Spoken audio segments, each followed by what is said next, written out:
Hello students. So today we will solve the numerical based on the process constant pressure process. So first of all we will write down the data. So in data 5 kg of air, 5 kg of air is heated from an initial volume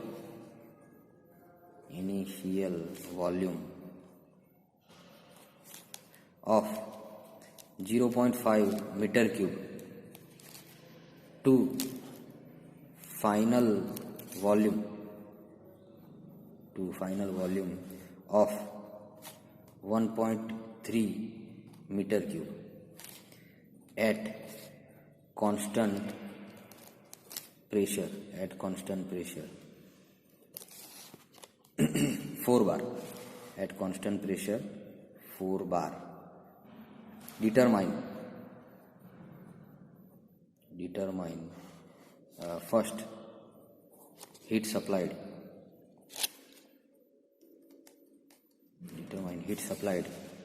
second work done,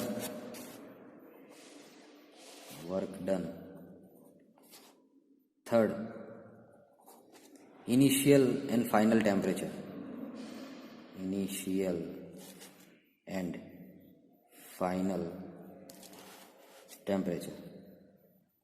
बराबर. CP is given. CP is 1.005 kilojoule per kg Kelvin. R भी है 0.287 kilojoule per kg Kelvin. Clear? Now here this is basically constant pressure process. ये process कौन सी हो जाएगी हमारी? 1 minute.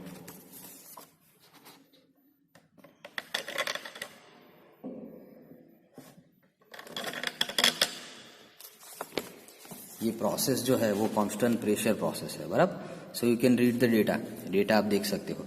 देखो अब यहाँ पे पहले तो हम उसको एक्चुअल प्रोसेस से कोरिलेट करेंगे. एक्चुअल प्रोसेस कैसी रहेगी? तो देखो यहाँ पे ये जो है हमारा इनिशियल वॉल्यूम 0.5 मीटर क्यूब है. तो हम ऐसा एज्यूम करते हैं, यहाँ पे देखो एक सिलेंडर है बराबर हमारे पास, और यहाँ पे एक पिस्टन है, बराबर है. तो इसके अंदर एयर है, ये स्पेस में क्या है? एयर. उसका मास कितना है? ये एयर का मास जो है 5 kg है, बराबर है. उसके बाद इसका जो वॉल्यूम है, जो है वो हमारा 0.5 मीटर क्यूब है. क्लियर है? अब उसको हमें हीट करना है. इसको हम कैसे भी, suppose we are heating it with the burner से हम हीट कर रहेंगे.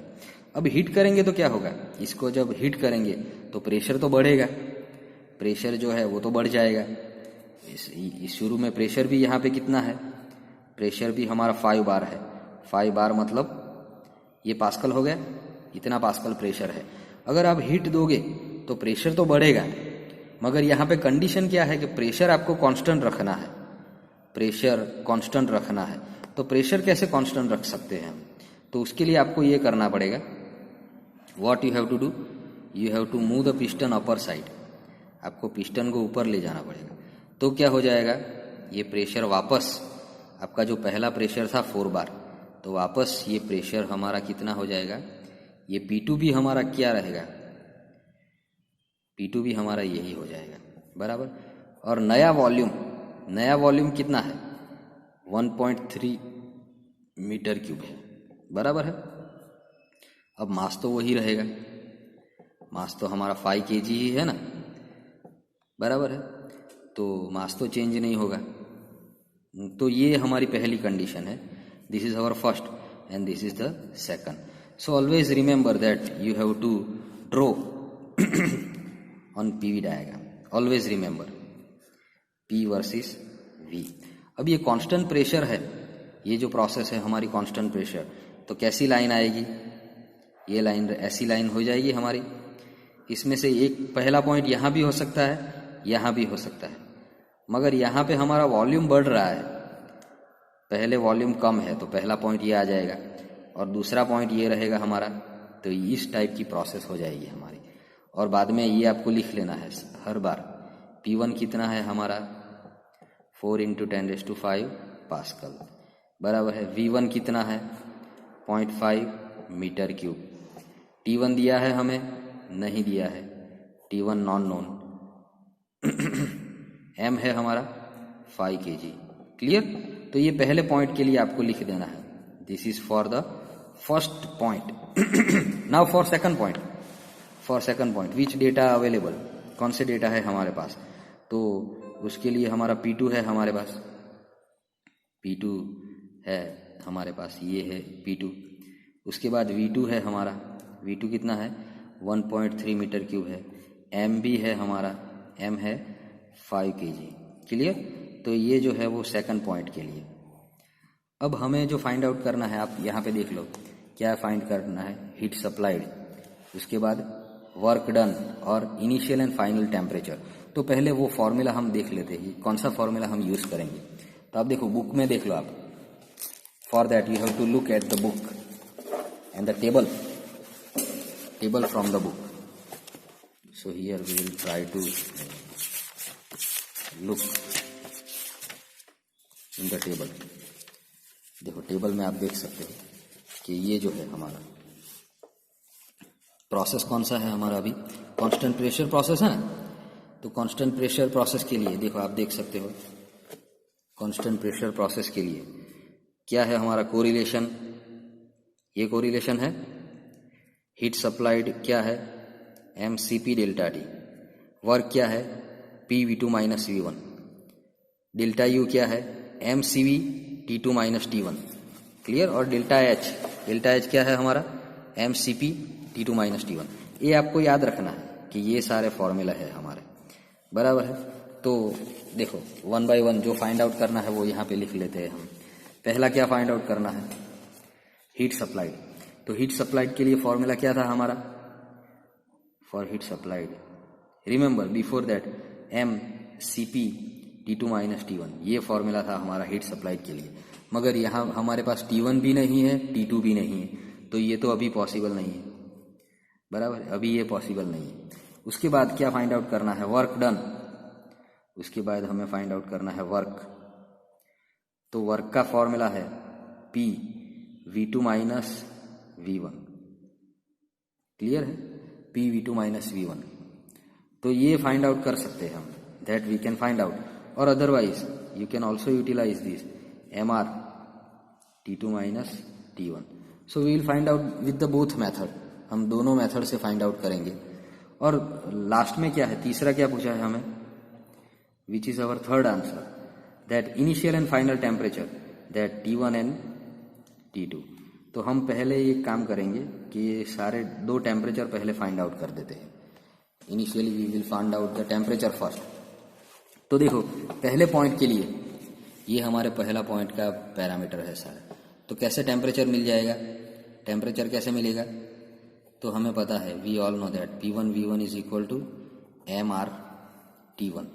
इसमें सारी वैल्यू है हमारे पास, सिर्फ T1 नहीं है, तो यहाँ से T1 मिल जाएगा हमें।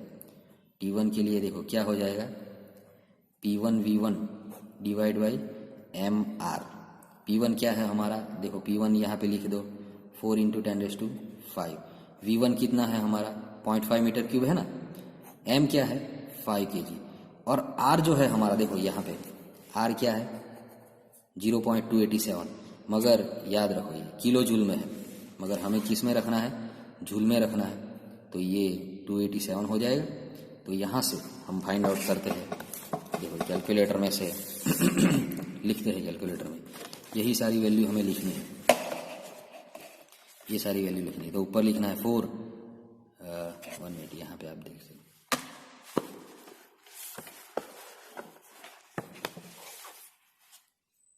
4 × 10⁵ इंटू 0.5 बराबर।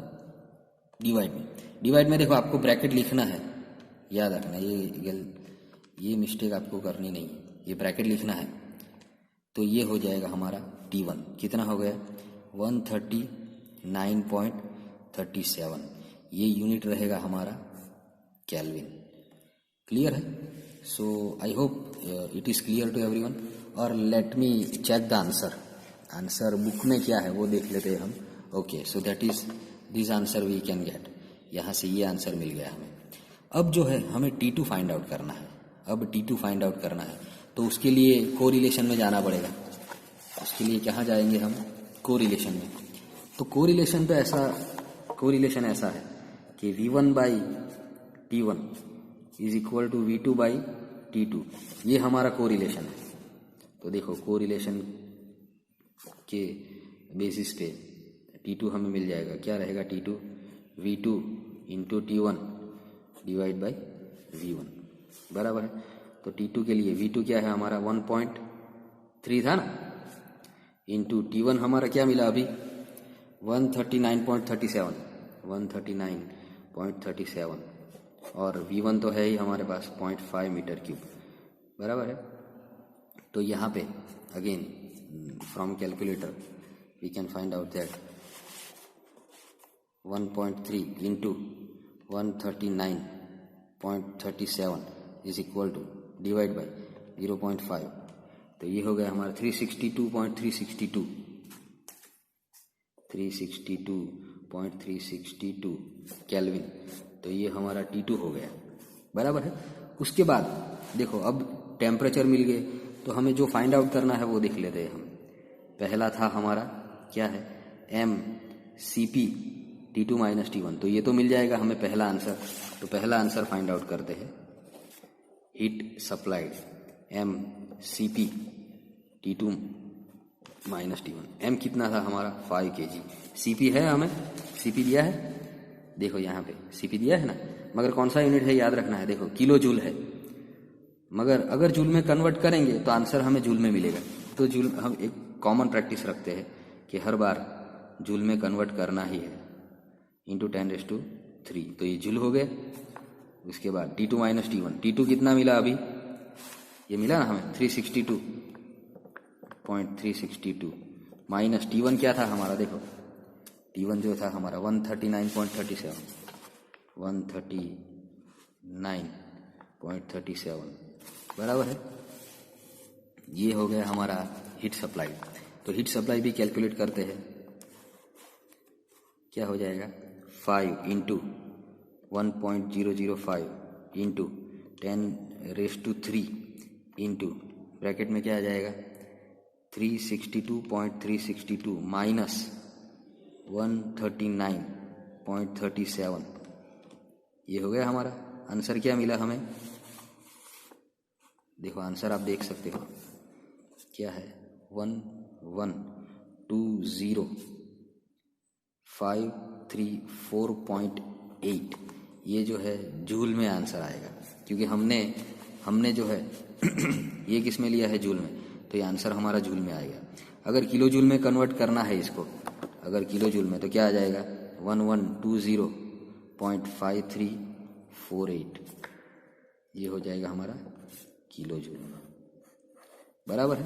ये आंसर मिल गया। अब उसके बाद क्या फाइंड आउट करना है हमें, देखो उसके बाद जो है ये क्या है वर्क है। तो हम एक काम करेंगे, ये दोनों मेथड से फाइंड आउट करते हैं, दोनों मेथड से, और चेक करते हैं कि एक ही आंसर मिल रहा है। तो देखो पहले ये मेथड से फाइंड आउट करते हैं।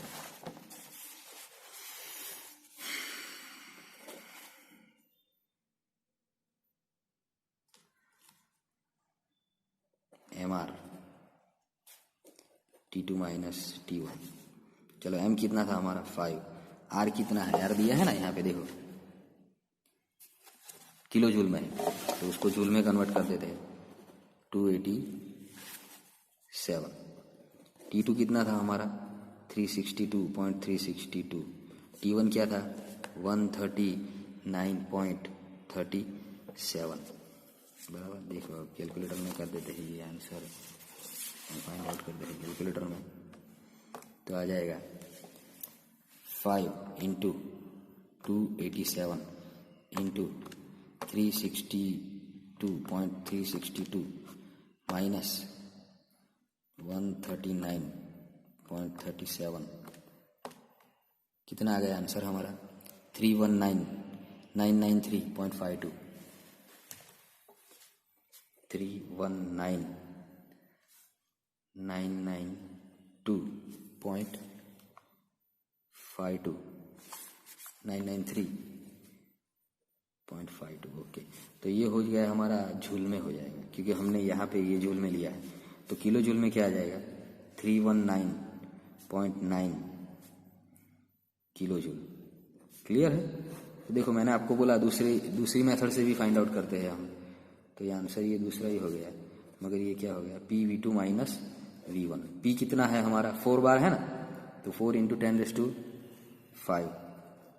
V2 क्या था हमारा? 1.3 और V1 क्या था? 0.5। तो देखो यहाँ से फाइंड आउट करते हैं हम। 4 × 10⁵ इंटू ब्रैकेट में क्या है? 1.3 माइनस 0.5, 1.3 माइनस 0.5, ये हो गया हमारा 320,000। तो ये हो गया 320,000 जूल में। तो किलो जूल में क्या आएगा? ये हो गया। देखो आप देख सकते हो यहाँ पे ये आंसर और ये answer both are nearly similar. So this is how we can find out all the value.